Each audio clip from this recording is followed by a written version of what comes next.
My name is Franklin. Most people just call me Frank. I never thought I'd live long enough to see my life turned into something I couldn't recognize. I never imagined the people I trusted most would be the ones to slowly erase me, not with violence or cruelty, but with silence, with poisoned words, half-truths, and twisted affection. I'm 78. I was never a perfect man, but I was an honest one. I built my life piece by piece, a modest home, a comfortable retirement, and a family I thought would be my legacy. After my first wife passed away, God rest her soul, the loneliness nearly swallowed me whole. That's when I met Veronica. She was warm, gentle in her words, always smiling. Her daughter Elise, just 22 then, was quiet and respectful. I didn't mind that Veronica was a bit younger than me. I needed companionship more than anything. I needed to feel like I still mattered to someone. So we married. At first, life was peaceful. Veronica moved in, and Elise came by often. She was in college at the time, studying business administration, I think. The house, once so empty, had life again. I laughed more. I cooked dinners. Veronica would stroke my hand across the table and tell me how safe she felt with me, how kind I was. But slowly, almost imperceptibly, things began to change. It wasn't dramatic at first. It was small things. I started losing track of where I left my glasses. I'd forget names of old neighbors I'd known for years. I'd misplace bills I swore I paid. Veronica would laugh it off kindly, patting my hand. "It's normal, darling. You're getting older. Just relax." I believed her. Until the laughter stopped and was replaced by long sighs, and Elise's eyes, always watching me from the hallway, like I was a puzzle to solve. 6 months after they moved in, Veronica suggested I let her handle some of the household paperwork. "You don't need to worry about these things anymore, Frank. Let me take care of it. Enjoy your time. Read your books." And I did. I gave her access to the utility bills, then to my medical appointments, then to the online banking passwords, then to the deed of the house. It was all so subtle, so reasonable, so kind. I didn't notice how quiet the house had become in the mornings, how they'd whisper in the kitchen, how the guest room was always locked. I didn't notice because I didn't want to. I wanted to believe that I was still in control, that Veronica loved me, that Elise respected me. But then the real forgetting began. I would walk into a room and not remember why I was there. I'd lose my train of thought mid-sentence. Once I got lost on the way back from the pharmacy, a route I'd driven for 20 years. Veronica brought it up gently. "Maybe it's time to see a specialist, just for peace of mind." So we went. And the specialist, a cold-eyed man I barely spoke to for 10 minutes, scribbled something on a pad, nodded solemnly at Veronica, and left. She told me later it was early cognitive decline. "It's okay, Frank. We'll manage. We'll protect you." It was around this time that my grandson, Daniel, came to visit. Daniel, my only grandchild. My son Thomas had him late in life, and he was the light of my world.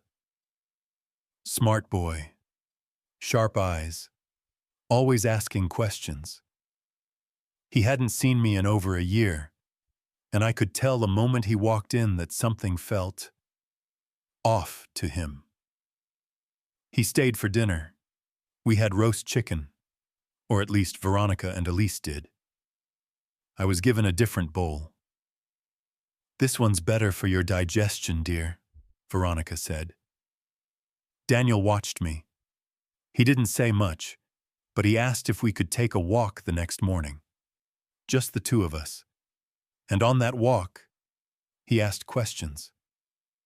"Grandpa, are you okay?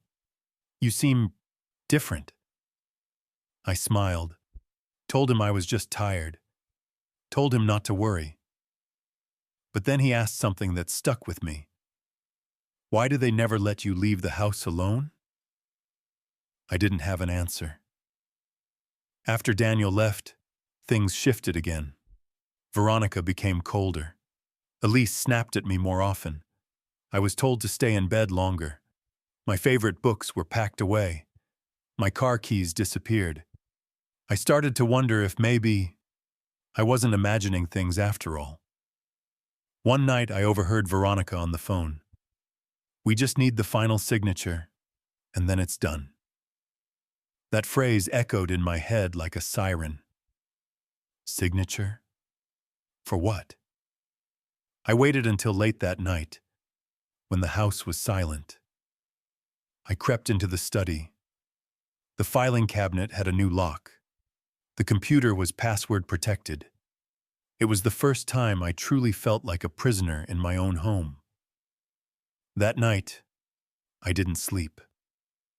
I stared at the ceiling, heart pounding, brain fog lifting just enough to feel fear. 2 weeks after his visit, Daniel called me. "Grandpa, I can't stop thinking about your house. About you. Something's wrong. I know it." I told him not to worry. I told him I was fine. But deep inside, I was clinging to the sound of his voice like a lifeline. A few days later, Daniel came again. This time unannounced. He brought a thermos of coffee, just like old times. We sat in the backyard. I remember the wind was gentle that day, but I could barely keep my eyes open. My head felt heavy, like I was drifting even as I sat upright. "Did you take your pills today, Grandpa?" "What pills?" I asked, genuinely confused. He opened the plastic box Veronica always handed me after lunch. Inside were unlabeled capsules, chalky, bitter-smelling things. "What are these?" he muttered. That was the moment his suspicion hardened into something else. Determination. That afternoon, Daniel excused himself, saying he needed to use the bathroom. Instead, he went to the kitchen and took a small container of my special soup, the same one I'd been eating for weeks. He placed it in a bag, packed it carefully, and tucked it into his backpack. He didn't tell me. Not then. I wouldn't learn until much later what he had done. You see, we live in a small town, the kind where everyone knows each other, and nothing stays secret for long. But secrets can still rot in plain sight. Daniel took that food sample to his old chemistry teacher. But Mr. Halley, bless him, didn't have the tools to analyze it. What they needed was a proper lab, real equipment. So Daniel did what I would never have dared. He contacted a private testing center in Istanbul, a large city over 500 kilometers away. He found a courier willing to transport the sample discreetly and paid out of pocket for a toxicology screening.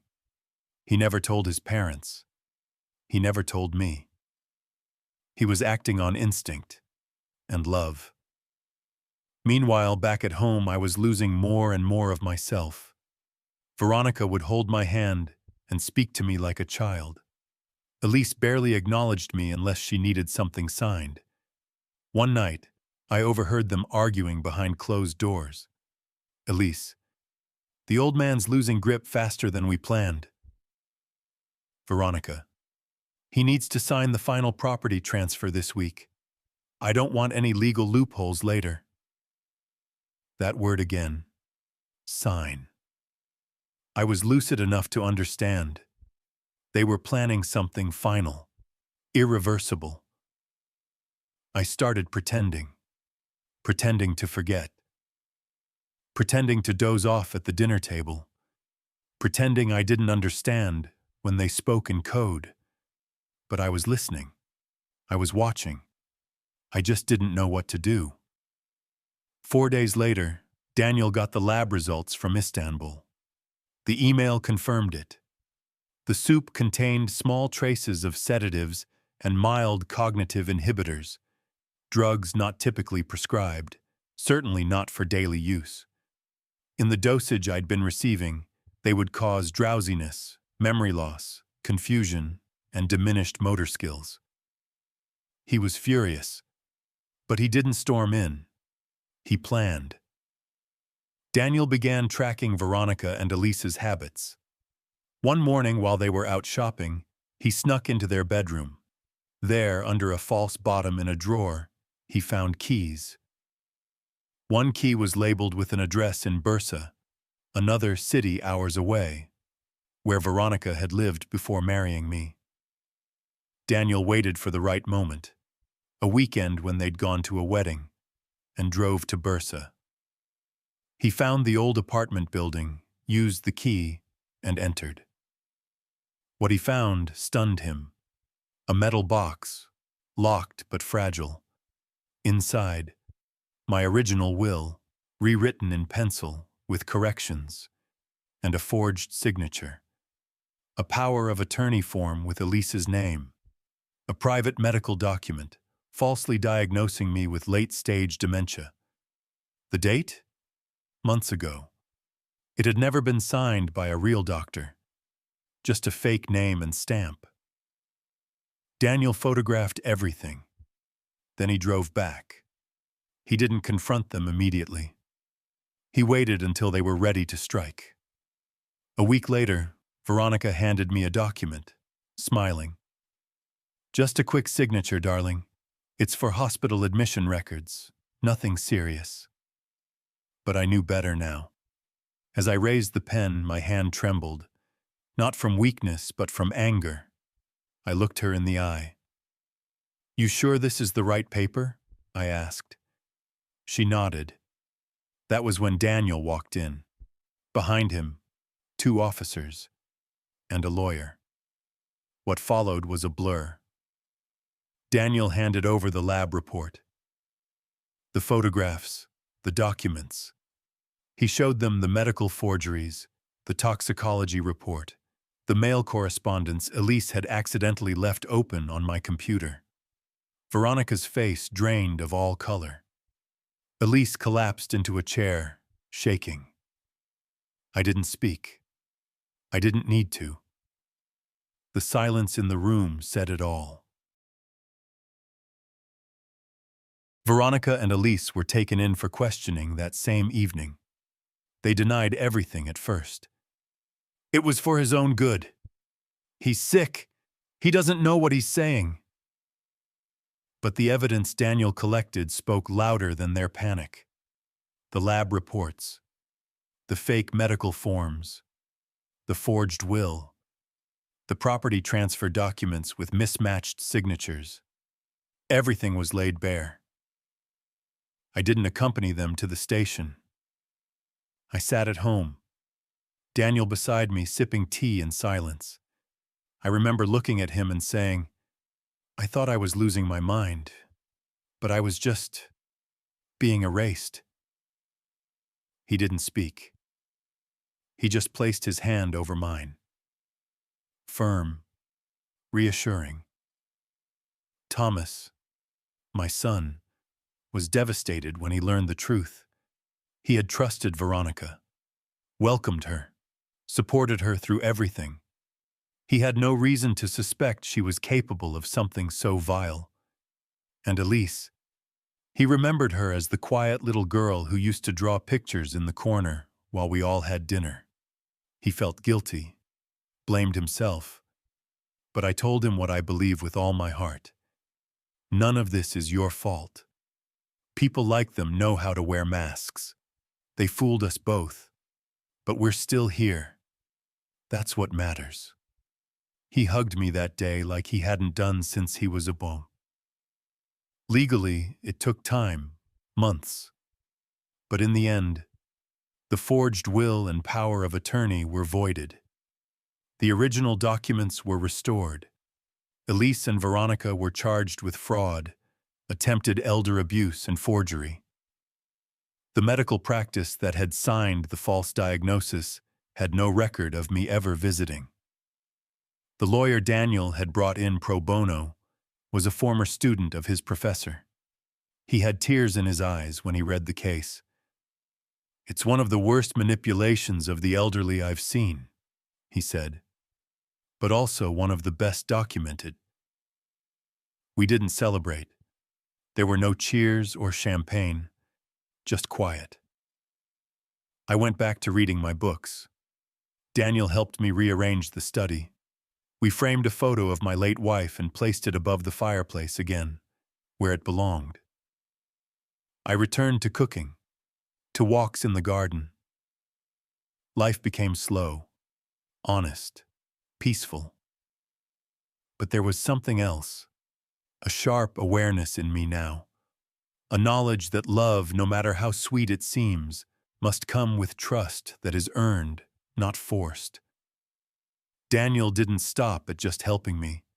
He began studying law. He said he wanted to help others like me, people who were being silenced, erased, taken advantage of.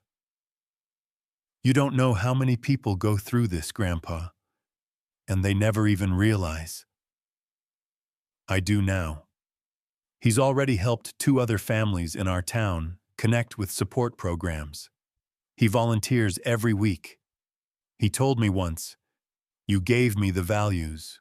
I just used them." If you're still listening to this story, here's what I want you to take away. It doesn't matter how old you are. It doesn't matter how clever they are.